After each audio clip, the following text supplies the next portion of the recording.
মনে হচ্ছে সূর্য ওঠেনি, সমীরণ প্রবাহিত হয়নি, নদীর জল যেন কেমন মন খারাপ করে আছে। সেই কলহাস্য নেই, ছলো ছলো ধ্বনি নেই। আচ্ছা, রানীর কি হয়েছে?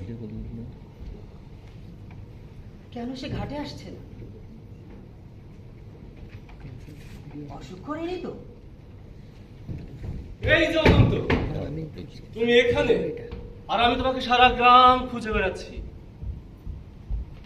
কি ব্যাপার, নদীর ঘাটে আজ একা যে? রানী আজ ঘাটে আসেনি? না, 3 দিন ধরে তাকে দেখতে পাচ্ছি না। সেই যে ভোরবেলা এসে এখানে দাঁড়িয়েছি, আর এখন বিকেল গড়িয়ে যাচ্ছে। তুমি আজ তো একটা পাগল। আচ্ছা অনন্ত, 12 বছর ধরে যা কেমন খুঁজছো, একবারও কি ভেবে দেখেছো সে তোমার সমকক্ষ কিনা? তুমি হচ্ছে এই গ্রামের জমিদার পুত্র অনন্ত চণ্ডীদাস, আর সে সামান্য রজকিনী, একটা ধূপার কন্যা। আমি মোটেই সামান্য মেয়ে নয়। তার রূপ যেন ভোরের কুসুম, পূর্ণিমার চাঁদ। সে অশেষ গুণবতী, তার গানের কণ্ঠ অতি মধুর। সে স্নেহশীলা, কোমল স্বভাবের নারী। তুমি জমিদার নন্দন? তুমি হচ্ছে জমিদার নন্দন অনন্ত চণ্ডীদাস। এই জমিদার বাড়ির সকলের নয়নের মণি তুমি। তোমার জন্য কত সুন্দরী কন্যার বিয়ের প্রস্তাব এসেছে, সে কি তুমি জানো?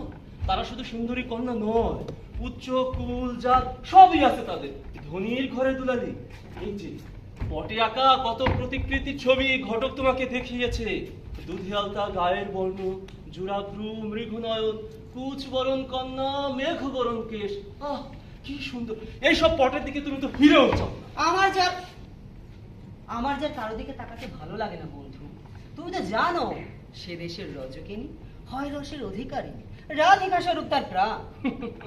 বুঝেছি ভাই, তুমি তো কবি মানুষ, তাই ওই সুন্দরীকে দেখে, ওই রামিনীকে দেখে তোমার লেখনীতে কত গদ্য, কত পদ্য, কত ছন্দ, কত কাব্য লেখা হয়ে ওঠে বন্ধু। কিন্তু ভুলে যাচ্ছ যে এই কাব্য দিয়ে তার জীবন চলে না। এই রামিনী কিন্তু বাল্য বিধবা। তোমাদের প্রেম, ভালোবাসা, সম্পর্ক, এই সমাজ কিন্তু কখনো মেনে সমাজ আমি মানি, আমি শুধু জানি আমি তাকে ভালোবাসি। সাদা শাড়িতে রানীকে যখন দেখি, তখন ঠিক তাকে দেখতে লাগে জুঁই ফুলের মতো শুভ্র, সুন্দর। যখন সে ঘাটে আসে, একদম পুরো পরিবেশটা আচ্ছন্ন করে রাখে। আহ, আচ্ছা বন্ধু, মানে সেও কি তোমায় ভালোবাসে?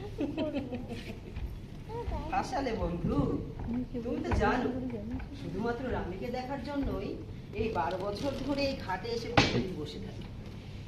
রানী আমার সঙ্গে আজ পর্যন্ত প্রেমের কথা বলেনি ঠিকই, তবে তার মুখের হাসি, তীক্ষ্ণ দৃষ্টি, সব দিক দিয়ে বোঝা যায় যে সে আমাকে কতটা ভালোবাসে। থাক, হয়েছে। তোমার সাথে এইসব প্রেম ভালোবাসার কথা পরে হবে। ওই যে দেখছো বেলা কোথায় গড়িয়ে পড়েছে, চলো বাড়ির দিকে চলো। মনে হয় না রামি আজ নদীর ঘাটে আসবে। চলো। ঠিক আছে, তুমি এগো, আমি আর একটু দেখে আসি। তাড়াতাড়ি চলে আসো, সন্ধ্যার সময় কিন্তু মাছও ধরে না। চলে এসো।